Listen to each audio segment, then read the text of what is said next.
বানপানী সমস্যা সমাধান কৰিব নোৱাৰা বিজেপি চৰকাৰলে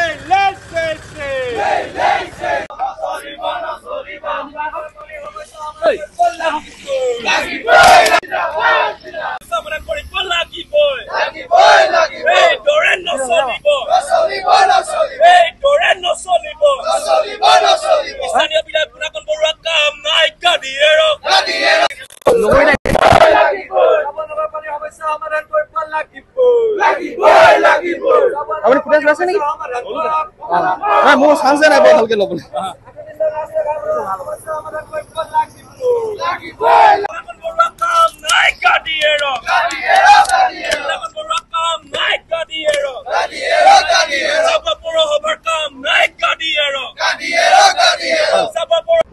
আচলতে চাওক মাহ ধৰি যি চাবুৱা নগৰৰ মাছমজিয়া মাজেদি যি ৩৭ নং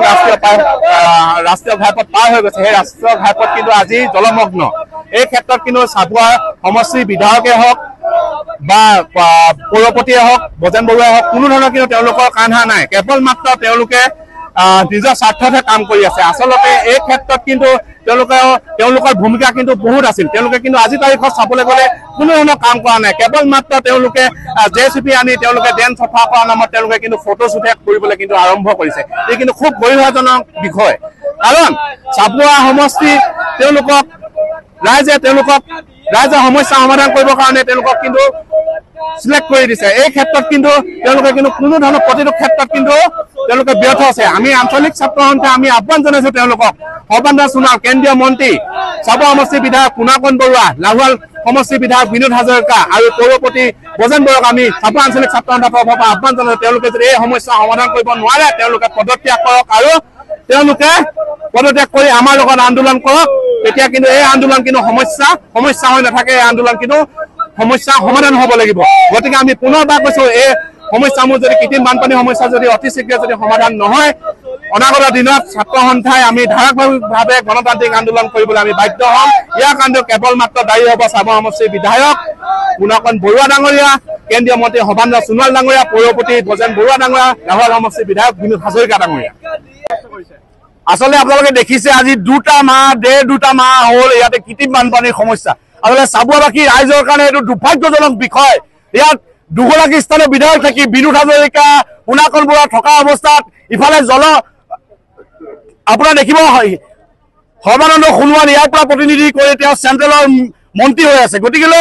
এই তিনিগৰাকী ব্যক্তি থকা অৱস্থাতো কিন্তু আজি তাৰিখত যি দুৰৱস্থা চাবুৱা ৩৭ নং ৰাষ্ট্ৰীয় ঘাইপথৰ যি বানৰ সমস্যা কৃত্ৰিম বানপানীৰ সমস্যা তাৰ লগতে ৰাস্তা জয়ী কৰি শেষ হৈ গ'ল কিন্তু আজি তাৰিখলৈকে তেওঁলোকৰ মাত বোল এটাও নাই গতিকে আমি ছাত্ৰসন্থাই দাবী জনাব বিচাৰিছো অতি শীঘ্ৰে কৃত্ৰিম বানপানীৰ সমস্যা তাৰ লগতে কিন্তু ৩৭ নং ৰাষ্ট্ৰীয় ঘাইপথ নিৰ্মাণ কৰিব লাগিব অন্যথা কিন্তু ছাত্ৰসন্থা বহি নাথাকে গতিকে আমি ইয়াৰ পিছত কিন্তু আমি ধাৰাবাহিকভাৱে আন্দোলন কৰিবলৈ কাৰণে ছাত্ৰসন্থা বাধ্য হ'ম গতিকে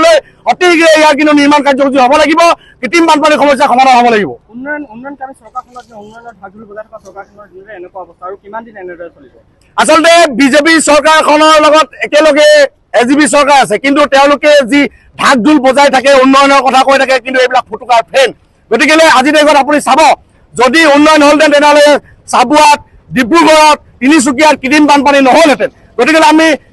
দুৰ্ভাগ্যজনক আখ্যা দিছো তেওঁলোকক আমি গৰিহণা দিছো আৰু অতি শীঘ্ৰে চাবুৱাৰ লগতে ৩৭ নং যি ৰাষ্ট্ৰীয় ঘাইপথৰ সমস্যা এই সমস্যা কিন্তু সমাধান হ'ব লাগিব হয় আজি এমাহতকৈ আচলতে ওপৰত হ'ল আমাৰ এই ৰাষ্ট্ৰীয় ৩৭ নং যি ৰাষ্ট্ৰীয় ঘাইপথ তিনিচুকীয়াৰ পৰা ডিব্ৰুগড় যি সংযোগী পথ এই পথৰে আচলতে আমাৰ ব্যৱসায় দুসাঁজ খাবলৈ যিসমূহ আমাৰ কৰ্মী ৰাইজ সেই কৰ্মী ৰাইজ আমাৰ এই ৰাস্তা পথেদি ওলাই আহে দুমুঠি আমি চাউল আটা দালি ইয়াত কিনি খাম কিন্তু এই আচলতে পথৰ যিটো দুৰৱস্থা কিন্তু ইয়াৰ আচলতে দেখি আমাৰ দুখ লাগিছে আচলতে এই যিটো সমস্যা দুটাকৈ ইয়াত আমাৰ জনপ্ৰতিনিধি দুজনকৈ বিধায়ক এজন কেন্দ্ৰীয় মন্ত্ৰী তাৰ পিছত আমাৰ এই চাবুৱাৰ ৩৭ নং ৰাষ্ট্ৰীয় ঘাইপথ আমাৰ এই ড্ৰেইনৰ যিটো অৱস্থা আমি যিহেতু দেখিছিলো এই আমাৰ যি বিধায়কগৰাকী বিনোদ হাজৰিকা তেওঁৰ যি লাহোৱালৰ বিধায়ক এই পথেৰে অহা যোৱা কৰিছিল কিন্তু এই বানপানী হোৱাৰ পিছত আমি তেখেতক এই পথে অহা যোৱা কৰা দেখা নাই হয়তো তেওঁ সেই বাইপাছ হৈ মেলি গৈছে যেতিয়া পৰা বাইপাছ হ'ল আমাৰ এই ৩৭ নং ৰাষ্ট্ৰীয় ঘাইপথ মাহিয়া চকুৰে চোৱা হয় গতিকে আমি এই অঞ্চলটোৰ যি সমস্যা তেওঁলোকে নুবুজিলে কোনে বুজিব আমাৰ এই স্কুলীয়া ছাত্ৰ ছাত্ৰীসকল কলেজলৈ পঢ়িবলৈ অহা ছাত্ৰ ছাত্ৰীসকল আমাৰ এই টিউচনলৈ অহা ছাত্ৰ ছাত্ৰীসকল ইয়াত আপোনালোকে দেখিছে বাইকত আহি অটত আহি এই ইলেক্ট্ৰনিক ই ৰিক্সাত আহি পৰি তেওঁলোকে গোটেই অৱস্থা বেয়া হৈ গৈছে তেওঁলোকে চিকিৎসাধীন হ'ব লগা হৈছে গতিকে এইটো কাৰ ইয়াৰ গাফিলতিৰ ফলত হৈছে আমাৰ এই ড্ৰেইনৰ আজি কেইবছৰমান আগত ড্ৰেইনটো বনিছিল আচলতে কেইজনমান নিজৰ পকেট গৰম কৰাৰ স্বাৰ্থত দুটা তেওঁলোকে ইয়াৰ পৰা কমিশ্যনৰ অংকত আচলতে ড্ৰেইনৰ যিটো অৱস্থা কৰি পেলালে পানী নোলোৱা অৱস্থা গতিকে আমি ছাত্ৰ সন্থাই স্পষ্টতে সকীয়াই দিছো স্থানীয় বিধায়কগৰাকী লগতে পুনাকন বৰুৱা ব্ৰজেন বৰুৱা পৌৰসভা যে এইবিলাক যি সমস্যা অতি শীঘ্ৰে সমাধান কৰক অন্যথা ছাত্ৰ সন্থাই অতি দীঘলীয়া কাৰ্যসূচী ৰূপায়ণ কৰিবলৈ আমি বাধ্য হ'ম দেখা পোৱা গৈছে যে ইতিমধ্যে ড্ৰেইন চফা কৰাত লাগি আছে বহুত দিনৰ পৰা কিন্তু ইমান দিনেও আচলতে পৌৰসভা বা চৰকাৰখনে ব্যৰ্থ হৈছে এই সন্দৰ্ভত কি ক'ব? আচলতে ড্ৰেইন চফা কৰা যিটো তেওঁলোকৰ কাৰ্যসূচী এইটো আচলতে তেওঁলোকৰ ফটোশ্বুট কাৰ্যসূচী তেওঁলোকে দুজনমান ব্যক্তি আহে পৌৰপতিগৰাকী আহে বিধায়কগৰাকীৰ লগত থিয় হৈ দুজনমান ফটোগ্ৰাফাৰক লৈ আহে ড্ৰেইনত দুটামান স্লেব উঠুৱাই জেচিবি লগাই দিয়ে তাৰপিছত ফটোশ্বুট কৰি তেওঁলোকে নিজৰ নিজৰ পেজত আপলোড কৰিব নিজৰ বিধায়কৰ যি ব্যক্তিগত পেজত আছে সেইবিলাকত আপলোড কৰিব গতিকে আমি এইবিলাকক ফটোশ্বুট